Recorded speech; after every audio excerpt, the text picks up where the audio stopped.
Hola chicos de noveno, espero que estén muy bien. Bienvenidos a una nueva clase. El día de hoy vamos a trabajar el neoclasicismo y el romanticismo en Hispanoamérica. Empezamos con el neoclasicismo. Desde un contexto histórico, la crisis del sistema colonial se acentúa desde el siglo XVIII. La segunda mitad del siglo en Latinoamérica se caracteriza por el surgimiento de movimientos anticoloniales que fueron el desencadenante del proceso independentista.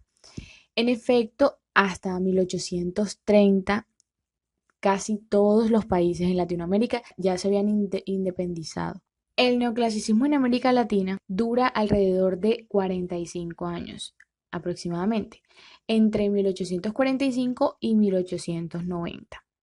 Hablando ya del neoclasicismo como un movimiento literario, es un movimiento cultural artístico también que se desarrolla a mediados del siglo XVIII hasta los primeros años del siglo XIX, para después ser sustituido por el romanticismo.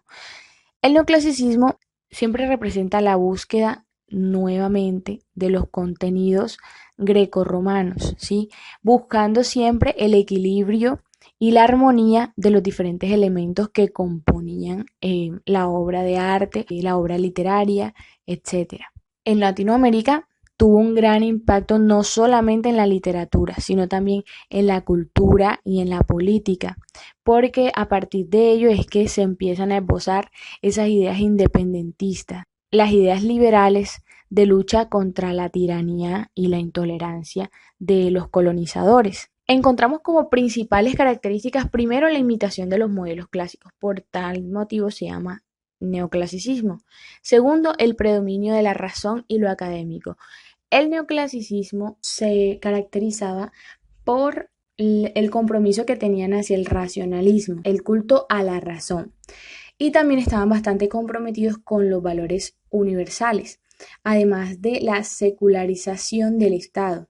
¿Qué quiere decir secularización? Ellos querían desprender el Estado de la parte eclesial. Por tal motivo, el movimiento del neoclasicismo se considera como un movimiento revolucionario. También se da un respeto por las normas y las reglas en el arte, una preocupación por la expresión formal. El lenguaje siempre debía ser formal, debía ser estéticamente correcto. Se hace la fantasía de acuerdo a su culto hacia la razón, se basa simplemente en lo que es tangible, en lo que es visible, en lo que es importante socialmente. Y también durante este tiempo se destaca el teatro y la fábula.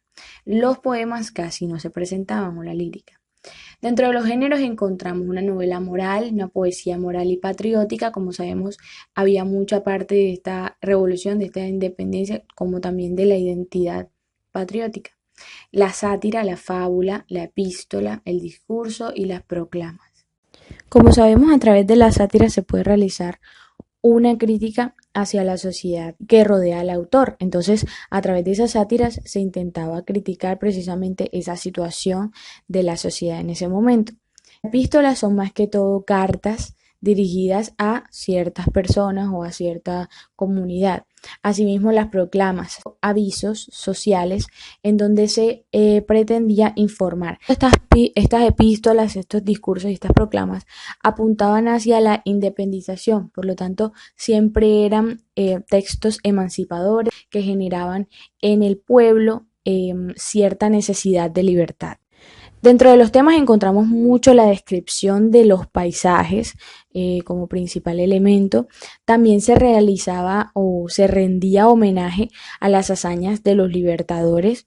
También se promovía una libertad intelectual, es decir, el ser humano era capaz de pensar por sí mismo y tenía el derecho de hacerlo. Por último, siempre generaban la confianza y la esperanza en la capacidad de esos individuos ciudadanos que buscaban la libertad, la emancipación.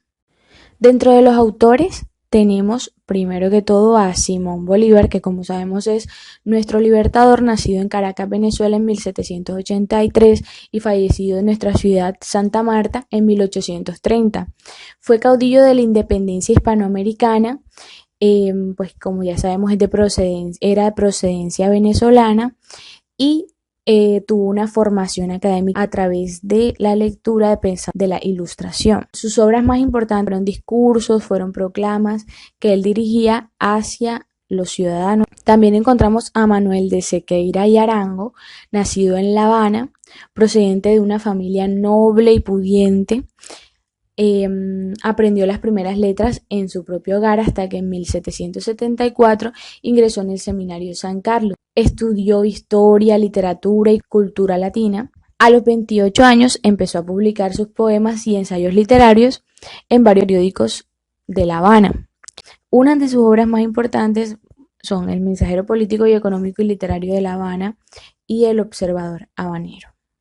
Por último tenemos a José Joaquín Fernández de Lizardi, nacido en México en 1776 y falleció en 1827. Él fue un impulsador de la novela americana, con su obra El Periquillo Sarniento. Fue llamado también el pensador mexicano y al mismo tiempo desarrolló una carrera en la política, en el periodismo, en la sociología. Fue un importante historiador. Sus obras más importantes, El Periquillo Sarniento, La Quijotica y su prima, Diario de México, Letrillas satíricas, entre otras. Posterior a este movimiento, llega en contraposición el romanticismo. Desde un contexto histórico, la literatura hispanoamericana llega a esta parte romántica a través del influjo de Europa. El 9 de diciembre de 1824 se libra la batalla de Ayacucho. Esta fue el último enfrentamiento dentro de las campañas terrestres de las guerras independentistas hispanoamericanas y también significó el final del dominio administrativo que poseía España dentro de América del Sur. Esta a su vez señala el fin de las guerras de independencia. Ya pasándonos a el romanticismo desde un aspecto más artístico, entendemos que es un movimiento artístico e intelectual que surge a finales del siglo XVIII en el Reino Unido. Sin embargo, tuvo su impulso final y consolidación como tal en Alemania. Nace como una reacción contra el neoclasicismo y los principios de la Ilustración. Como ya se sabe, siempre estaban en contra de la imposición del racionalismo y supone una exaltación de la libertad y la exaltación de los sentidos, junto con una gran necesidad creadora. Encontramos las características más importantes del romanticismo, primero que todo, el predominio del sentimiento, de la imaginación, de la fantasía sobre la razón. Estas partes se oponen a la rigidez del neoclasicismo, entonces ya se encuentra interesado por aquello que dentro del ser humano. Exaltación del yo individual del escritor. Es eminentemente subjetivo. Proclama la libertad de creación, más que todo esa capacidad que tenía el individuo de hablar de lo que quisiera a través de lo que a él le generaba esa inspiración. Para ellos eso era realmente libertad. Y también apego por lo popular, ¿sí? No tanto un lenguaje tan formal, sino llevado hacia los intereses de las personas del ámbito popular. Dentro de los géneros encontramos la prosa, se desarrolló bastante la novela, el cuento, el ensayo, la poesía también tuvo bastante relevancia durante este periodo. Tenemos un teatro bastante secular y de entretenimiento. Y aquí hay una parte fundamental y es que a través de esa necesidad también de crear esa libertad de expresión, esa libertad de creación, se consolida el periodismo. El periodismo como elemento que también busca consolidar la emancipación de la sociedad, de la cultura. En los temas encontramos los cantos a los héroes y a la libertad, el sentimentalismo. Entonces se crea del amor, la muerte, el dolor, se crean los temas más importantes de todas las obras que se presentan en esa época. La identidad con la aparición del mestizo como un nuevo tipo humano y la necesidad de la pregunta de nuestra identidad está presente. La identidad es importante para sentirse independiente.